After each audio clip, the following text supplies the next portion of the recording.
All right, college football playoff rankings released 2.0 version. We're headed into week 12. We got Georgia, Tennessee this Saturday. We got a lot of claims of SEC bias out there. We'll do the rankings. Agree with that? Does the college football playoff committee agree with that? Apparently not, because I'm looking at Oregon, Ohio State, Penn State, and Indiana all in the top five, and then Brigham Young behind them for good measure. Now, it is very, very popular as these playoff rankings are released in weeks 1 and 2 and 3 to say, don't worry, relax, everything will work itself out. Well, everyone knows that. We're not idiots.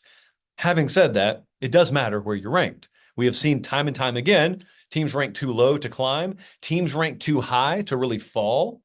So I'm paying attention to some of this right now. I'll tell you the first thing that stands out to me is Georgia's got to win Saturday. Where is it? Georgia's 12.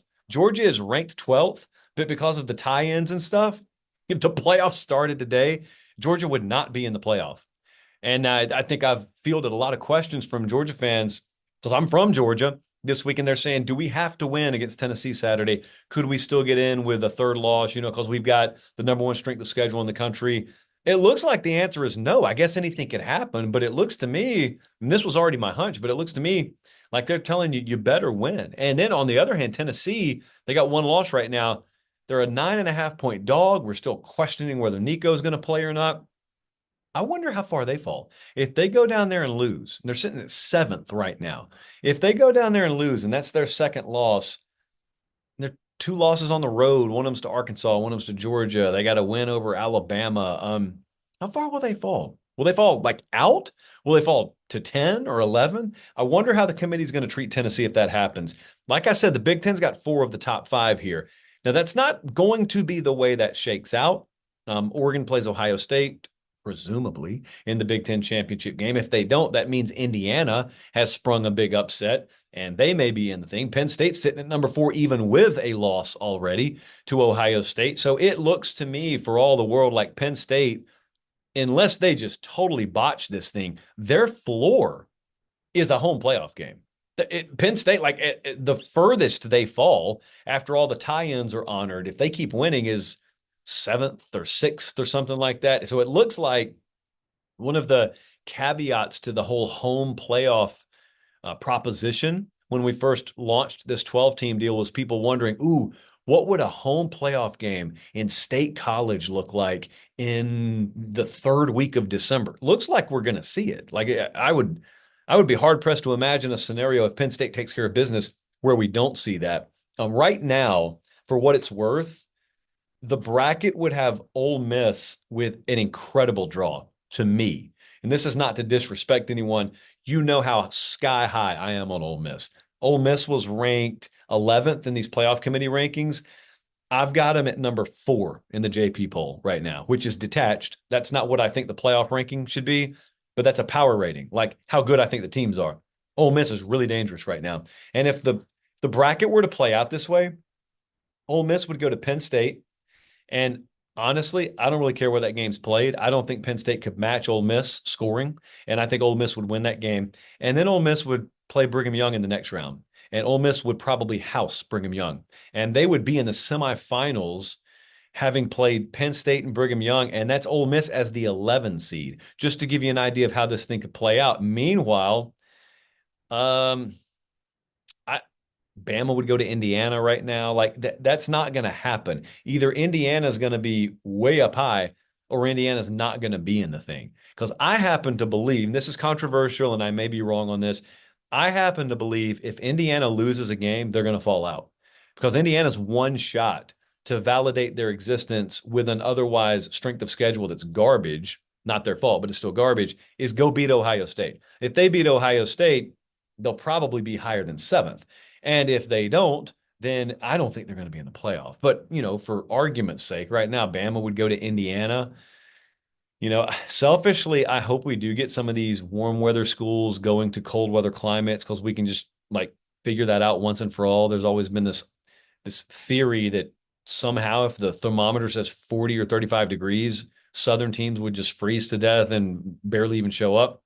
We'll see. We may get to test that theory this year. A couple of other things. Okay. I love the story of Brigham Young. I love the story of Indiana. I know when I talk like I do sometimes, it sounds like I don't like it. I like it just as much as the next guy does. We're not here to reward stories. We're here to put the best teams in the playoff, and you can define that however you want to. However you define it, we're here to put the best teams in the playoff. And I think the closer we get to Selection Sunday, the closer we're getting to having to have an uncomfortable conversation about your Brigham Youngs, even Indiana. Indiana is a Big Ten team, so normally they wouldn't qualify here. It just so happens their strength of schedule is so bad that we also have to put them in this equation because Indiana profiles like a Big 12 team in terms of strength of schedule. And the uncomfortable conversation is you're going to have to get away from what these teams' records are. You're going to have to get away from you are what your record says you are protocol because forget how you feel for a second.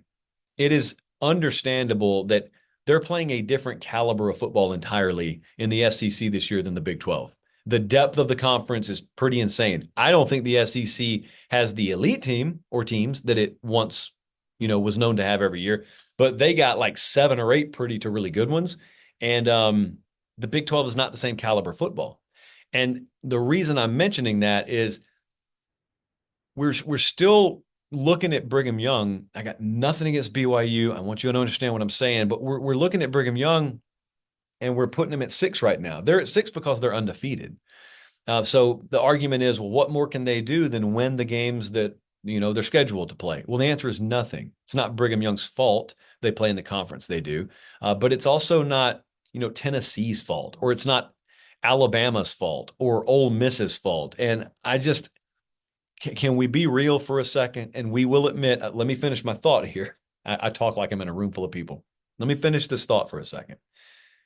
I think most of you would pick Alabama if they played Brigham Young tomorrow. I think most of you would pick Ole Miss to beat them if they played tomorrow. I think most of you would. Maybe you wouldn't, but I think most of you would. All right. I have a space in me that is capable of saying, I think Alabama's better than Brigham Young. However, Brigham Young has earned a higher rating or whatnot, or higher ranking in this case. I'm willing to have both sides of that argument. But at the end of the day, you better at least be playing the same caliber football. You better have at least the same, comparably same competitive depth in your schedule. And Boise doesn't have that. Brigham Young doesn't have that. And that is why, as long as Brigham Young keeps winning, they're fine. They'll get a top 4 seed as long as they keep winning. I am just curious/fascinated at what the committee's going to do if Brigham Young goes to the Big 12 championship game and loses. I think they may drop him out. I'm just telling you, I think they may drop him out entirely because I don't think that committee is going to sit there and allow room for 2 Big 12 teams at the table if they've got that logjam of potential 2-loss SEC teams. And as much as folks would hate it, and it's still hypothetical, I think I'd agree with the committee if they were to do that. You just got to be honest. It's the same with Indiana. If they go undefeated, moot point, forget everything I'm saying, it doesn't matter. But if they lose to Ohio State, I think they're going to drop them out. And I think it'd be justified. You are not merely what your record says you are in the sport. This is not the NFL. And every summer I go down this list of reasons why I believe that, and most of you agree, but then half of you who agree in the summer, come playoff selection time, you just go back into bunker mentality. You go back into you are what your record says you are mentality. And that's not the case. If that were the case, then none of you would ever yell at the SEC. See, the same kind of person who's going to advocate for Brigham Young to be in, even if they lose, or for Indiana to be in, even if they lose, is the same person who yells, the SEC should never play FCS teams. The SEC should play 9 conference games. Why in the world would you? Why? If you're sending me the message that your record is all that matters, why would I ever challenge myself? Why would I voluntarily add another conference game on my team's plates? Why would I? That guarantee, what you got 16 teams, that's a guaranteed 8 more losses spread amongst your conference. Why would you ever do that? So there is a conversation that's going to have to be had there. It's going to be uncomfortable. There is a world, and I don't know who it would be, but there's a world where you could have a team with 2 more losses than another team, to me, deserve to be above that team. That's possible because of the vast disparity in potential strength of schedule here. And the other thing, it sounds like I'm knocking the little guy. I'm not. I'm just speaking truth. You guys can't let Boise have a bye. You cannot let Boise be one of those top 4 seeds. I'm just telling you, You are inviting disaster.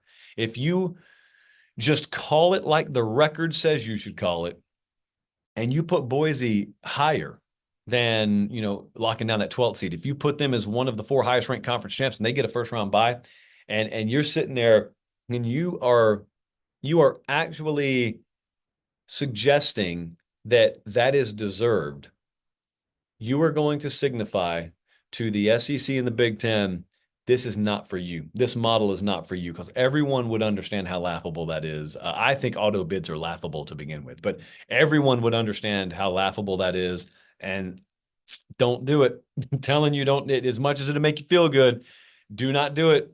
Take my word for it. Take my word for it. Do not do it. So there we go. We are right now on November 12th. Got a couple of more of these things to come out.